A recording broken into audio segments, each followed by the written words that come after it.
बढ़िया है। तो ये बात बताइए कि आज का जो चुनावी राउंड चल रहा है, जैसे हम लोग का क्षेत्र में 11 तारीख से चुनाव है, किसको चुना जाए कि वो बिहार को बेहतर बनाएंगे? कौन सा नेता को चुना जाए?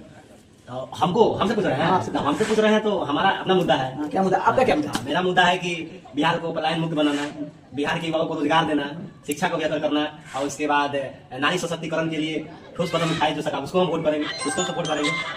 तो आपको अभी तो कौन सा नेता आपको पसंद नहीं आ रहे हैं जो ये पूरा कर पाएंगे? 20 साल से एनडीए की सरकार थी, हमने एनडीए की सरकार को देखा, उनके कुछ अच्छे भी काम है और कुछ काम अच्छे नहीं है।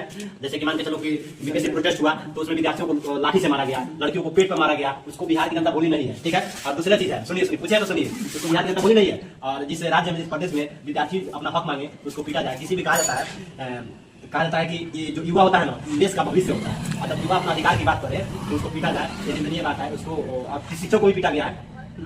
तो ये चीजें, और कोई गलत काम के लिए वो धरना प्रदर्शन नहीं कर रहे थे, वो लोग बीपीएससी एग्जाम की मांग कर रहे थे, बीपीएससी में धार नहीं हुआ था, पेपर लीक हो गया था, तो ये तो गलत बात है और ये करना भी चाहिए। लेकिन सरकार पूरी शक्ति के साथ उनके लाठी चलाई, वाटर कैनन का प्रयोग किया, इसलिए हम चाहते हैं कि उनको तो सरकार को बदल दिया जाए। ऐसे भी विभिन्न प्रकार के बात हो रहे हैं, विभिन्न मुद्दे हैं। और कहा जाता है कि जैसे कि कुछ मतलब कहा जाता है कि रोटी को पलटा ना जाना तो रोटी जल जाती है, इसलिए अगर राजनीति करने वाले लोगों को, सरकार को न बदला जाए तो आने वाले भविष्य के जो भी युवा है, जो भी भविष्य उन भविष्य को रोटी जल जाएगी, इसलिए उन्हें पलटते रहना चाहिए, इसलिए बदलाव जरूरी है।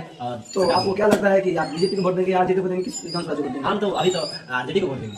आज बीजेपी को क्यों नहीं देंगे? बीजेपी तो एनडीए की सरकार, बीजेपी डबल इंजन की सरकार थी, जैसे 20 साल से वही शासन करते आ रही है। अजय सूरज का अच्छा ठीक है, उनका भी प्रयास ठीक है, लेकिन उनका सरकार थोड़ा ना बनने वाला है, बनने वाला नहीं है। जैसे वो बोल रहे हैं ऐसा लगता है ना बीजेपी करेगा ना आरजेडी करेगा। तो ठीक है, वो भी अच्छे आदमी है, वो भी अच्छा प्रयास कर रहे हैं, बिहार को पलायन बनाने की बात कर रहे हैं, बिहार में शिक्षा की बात कर रहे हैं, रोजगार की बात कर रहे हैं, अच्छे मुद्दे हैं, उनका वोट उन्हें करना चाहिए, लेकिन इसके बाद उनको मौका दिया जाएगा। अभी आपको आप जातिवाद पर वोट देना चाहते हैं या कि बिहार को भविष्य उज्जवल बनाने के लिए वोट देंगे, मेरा अपना आरक्षण लेने के लिए वोट देंगे? हमें तो लगता है कि आप अपना आरक्षण लेने के लिए वोट देंगे, जैसे वो पान किया वो। ठीक है, आपको मन करने का मतलब कि हम पान जाति से है।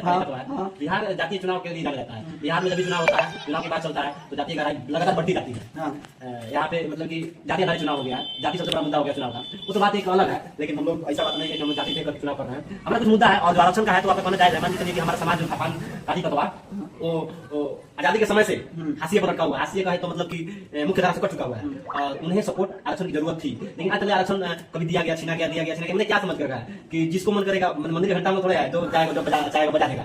तो हम लोग को भी आरक्षण क्या, पूरे आरक्षण हटाइए, अपना दम बुझा पे कुछ काम हासिल कीजिए। ठीक है, आरक्षण क्या है? कुछ नहीं है। आरक्षण का विरोध करते हैं, मानते हैं, ठीक है, आरक्षण नहीं चाहिए। ये समझ लीजिए, हमारे पास 1% आरक्षण नहीं होता है। ईडब्ल्यूएस के अंदर 10% आरक्षण ए वो हटाइए ना, वो क्या बोलिए, वो जब आपने बोला था हटाइए, ए वो सब फुसलाने के लिए हो जाएगा। कुछ नहीं है, देखिए आरक्षण हटाने की बात नहीं है, आरक्षण दिया जाना चाहिए। आरक्षण जो समाज, एक मिनट संविधान, तुमने सुनो, संविधान समता की बात करता है। समता का मतलब होता है कि समान